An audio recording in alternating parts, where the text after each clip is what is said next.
آج ہم آپ سے چائنا میں لکھی گئی ایک پیشن گوئیوں کی اہم کتاب 2x2 سے چند پیش گوئیاں آپ سے شیئر کریں گے۔ 2x2 7ویں صدی عیسوی میں ٹینگ ڈائنیسٹی کے دور میں لی شنفینگ نے تحریر کی، جو کہ اپنے وقت کا معروف ریاضی دان اور ماہر فلکیات بھی تھا۔ 2x2 کا لفظی مطلب ہے پیچھے سے دھکیلنے کا خاکہ، اور یہ خاکہ اس کی آخری نظم کے ساتھ منسلک تصویر۔ اس کتاب میں 60 نظمیں ہیں۔ ہر نظم کی بنیادی 4 لائنیں یا مصرے ہیں اور مزید 4 مصروں میں اس کی ایک تشریح بیان کی گئی ہے، جبکہ ہر نظم کے ساتھ مضمون کو ایک تصویری خاکے کے ساتھ واضح کیا گیا ہے۔ اس کام کا موازنہ بآسانی یورپ کے معروف پیشن گو ناسٹریڈیمس اور ہند و فارس کے مشہور بزرگ نعمت اللہ شاہ ولی کے کام سے بھی کیا جا سکتا ہے۔ بہرحال 2x2 کی 60 میں سے 55 پیشن گوئیوں کے بارے میں عمومی طور پر یہی رائے ہے کہ وہ پہلے سے پوری ہو چکی ہیں، لہذا ہم آخری 5 پیشن گوئیوں کی طرف توجہ کرتے ہیں۔ نظم نمبر 56۔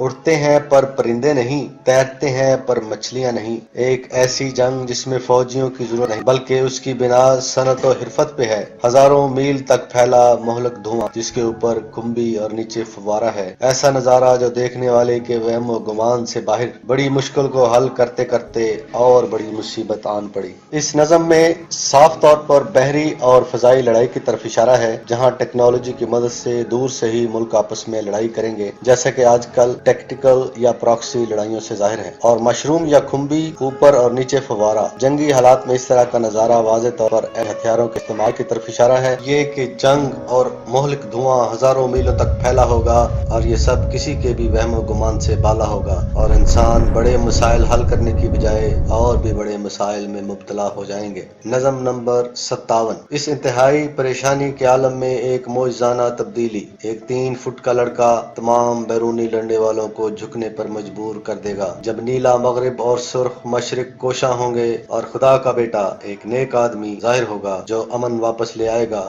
اور قتل و غارت ختم کرا دے گا۔ یہ ناقابل یقین ذہین آدمی دونوں فریقوں کے درمیان سے ظاہر ہوگا، کسی حد تک مغربی ہوگا، اور پھر یہ لڑائیوں کو ہمیشہ کے لیے ختم کرا دے گا۔ تشریح: یہ انتہائی اہم پیش گوئی ہے جس میں بہت اہم اشارے دیے گئے ہیں کہ یہ ایسی صورتحال ہوگی جس کا کوئی ظاہری حل نظر نہیں آئے گا، لیکن معجزانہ طور پر صورتحال تبدیل ہو جائے گی، اور ایک 3 فٹ کا لڑکا کسی نہ کسی طرح تمام بیرونی طاقتوں کو لڑائی ختم کرنے پر قائل کر لے گا۔ تعبیر الرؤیا یا خوابوں کے علم کے مطابق اس طرح کا لڑکا خوشبختی اور کامرانی اور اچھی خبر ملنے کے مترادف ہے، نیز یہ ایک فاتح اور ایک کامران آدمی کا بھی استعارہ ہے۔ لہذا ان سب باتوں کا یہ مطلب نہیں کہ واقعتاً کوئی 3 فٹ کا لڑکا ہوگا، بلکہ مراد یہ ہے کہ ایک خدا شناس آدمی ہوگا جو کہ اپنے تئیں تھوڑے سے وسائل کے ساتھ ایک نیک بختی اور امن کا پیغام پھیلانے کی کوشش کرے گا، اور اس نہ ختم ہونے والی صورتحال کا معجزانہ طور پر خاتمہ کر دے گا۔ نظم کا اگلا حصہ بھی اسی بات کی تائید کرتا ہے کہ وہ خدا کا بیٹا یعنی خدا کا ایک پیارا بندہ ہوگا جو کہ امن کو دوبارہ قائم کر دے گا اور جس سے قتل و غارت ختم ہو جائے گی۔ یہ پیشن گوئی بہت اہم تفصیلات اپنے اندر لیے ہوئے ہے جو ہماری توجہ کی مستحق ہیں، جیسا کہ ایک جنگ کے 2 بڑے فریق ہوں گے جن کو سرخ مشرق اور نیلے مغرب سے تشبیہ دی گئی ہے، جس سے معلوم ہوتا ہے کہ سرخ مشرق سے مراد چائنا اور روس ہیں، کیونکہ دونوں کے جھنڈے بنیادی طور پر سرخ ہیں، اور روس تو ویسے بھی اپنی ریڈ آرمی یا سرخ فوج کے نام کی وجہ سے مشہور ہے، یا کم از کم ماضی قریب تک تو ایسا ہی تھا۔ کا پرچم بھی زیادہ تر سرخ ہی ہے، شاید وہ بھی اس میں کسی حد تک شامل ہو، اور نیلے مغرب سے مراد ظاہراً یا تو یورپی یونین ہو سکتی ہے جس کے پرچم کا رنگ بنیادی طور پر نیلا ہی ہے، یا پھر نیٹو جو کہ امریکہ اور یورپ کی اجتماعی جنگی یا دفاعی تنظیم ہے، اور غالب گمان نیٹو کی طرف جاتا ہے جو کہ بنیادی طور پر امریکہ کے زیر اثر دفاعی تنظیم ہے۔ سو لڑائی یوں لگتا ہے کہ نیلے مغربی بلاک جو کہ امریکہ کی زیر نگرانی ہوگا اور سرخ مشرقی بلاک جو کہ چائنا اور روس کے اجتماعی اثر میں ہوگا کے درمیان میں ہوگی۔ اب ہمارا اگلا قدم یہ ہوگا کہ ان لڑنے والے مغرب و مشرق یا چائنا اور امریکہ کے درمیان کی ایک مغربی جگہ کا تعین کریں جہاں سے خدا کا وہ بندہ ظاہر ہوگا۔ تو اس کا سادہ سا جواب ہے UK، جو کہ نہ صرف ایک جزیرے کی طرح تنہا ملک ہے بلکہ ان دونوں کے عین درمیان میں پڑتا ہے۔ اگلا سوال یہ ہے کہ ایک ایسے آدمی کو تلاش کرنا ہے جو ظاہراً یا ایک حد تک مغربی یا ویسٹرنائزڈ ہے، مطلب کہ ایک خدا شناس آدمی جو کہ اصل میں مغرب سے نہیں ہے یا مغرب کے مخالف یعنی مشرق سے ہے اور بامر مجبوری مغرب میں رہ رہا ہے اور وہاں سے مشرق کو مغرب اور انسان کو خدا کے قریب لانے کی کوشش کر رہا ہے۔ اگر تو وقت واقعی قریب ہے تو اس معیار کا آدمی ہمیں مل جانا چاہیے، یا ان خوبیوں کا حامل آدمی اگر ہمیں مل جاتا ہے تو مطلب ہوگا کہ وقت واقعی قریب ہے۔ لیکن ایسا آدمی ڈھونڈنا آسان کام نہیں بلکہ مشکل ہے۔ لیکن کیا یہ وہ آدمی تو نہیں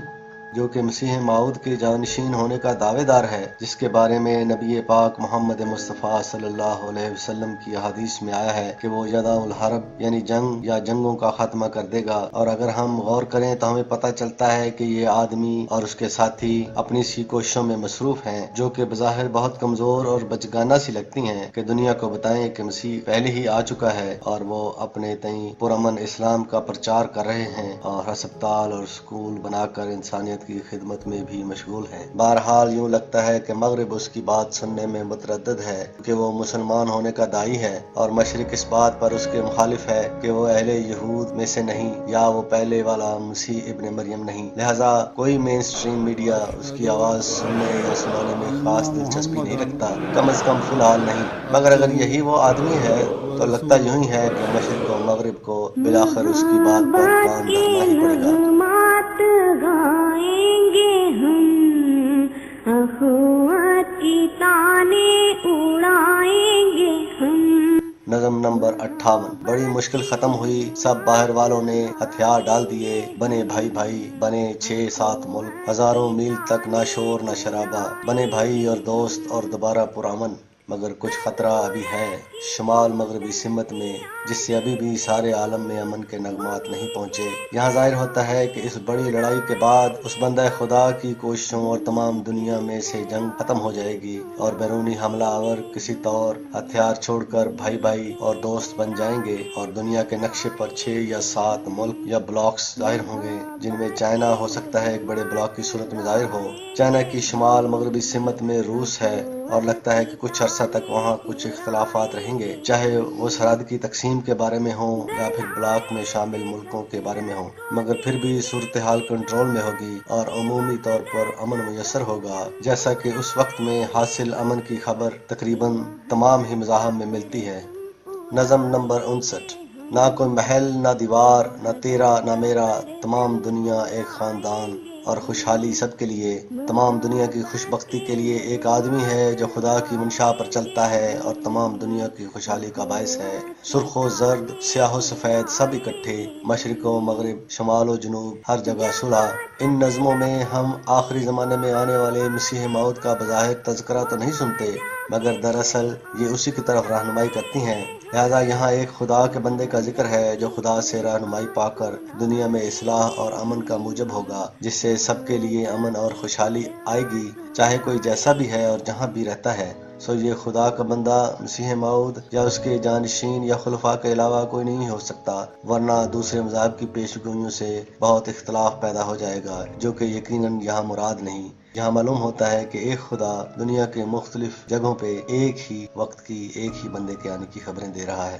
تو اب یہاں کسی حکومت یا عوام کو کوئی خطرہ نہیں ہوگا، اور نہ ہی محلوں اور قلعوں کی ضرورت ہوگی۔ دین و دنیا کے تمام جھگڑے پرامن طور پر حل ہوں گے اور لوگ سکھ کی بانسری بجائیں گے۔ نظم نمبر 60۔ ایک منفی اور ایک مثبت، نہ ختم ہونے والا سلسلہ۔ جانے والے خود کو ختم کرتے ہیں اور آنے والے خود آ جاتے ہیں۔ اس دور میں خدا کی گنتی یا اعداد کا مطالعہ ہوگا، بنی نوع انسان کا قدرتی تسلسل ٹوٹے گا۔ بہت کچھ ہے کہنے کو، لیکن رہنے دو، انسان کو پیچھے سے دھکا لگا کر آرام کرانا ہی بہتر ہے۔ اس آخری نظم میں سمجھ آتی ہے کہ امن کے دنوں کے بعد کچھ غلطیاں شروع ہو جائیں گی، جیسے مثبت اور منفی، صحیح اور غلط کا سلسلہ جاری رہتا ہے، ویسے ہی انسان ایسی غلط کاریوں میں پڑیں گے، خود اپنی فنا کی طرف چل پڑیں گے۔ یہ بھی کہ وہ خدائی اعداد اور رازوں کا مطالعہ کریں گے اور خدائی تقدیر اور تخلیق میں مداخلت کریں گے، اور شاید کوئی غیر فطری مخلوق بھی پیدا کر لیں، اور شاید اس طرح کی کچھ اور غلطیاں کریں جو انسان کی اپنی نسل کے لیے خطرہ بن جائیں، اور پھر وہ وقت آئے کہ کوئی کہنے والا کہے کہ بہتر ہے کہ انسان آرام کریں، یعنی ان کی صف لپیٹ دی جائے، اور بعد ازاں زندگی کا ہو سکتا ہے کہ کوئی نیا آغاز ہو۔ یہاں یہ بھی اندازہ لگایا جا سکتا ہے کہ آخر میں خدا کے انسان کو دیے گئے دن تو ویسے ہی گنتی کے ہیں اور ان کا اختتام بھی ہونا ہے، تو شاید انسان یہ جاننے کی کوشش کرے کہ آخری وقت کب ہے اور اس میں کتنے دن یا سال باقی ہیں۔ واللہ عالم۔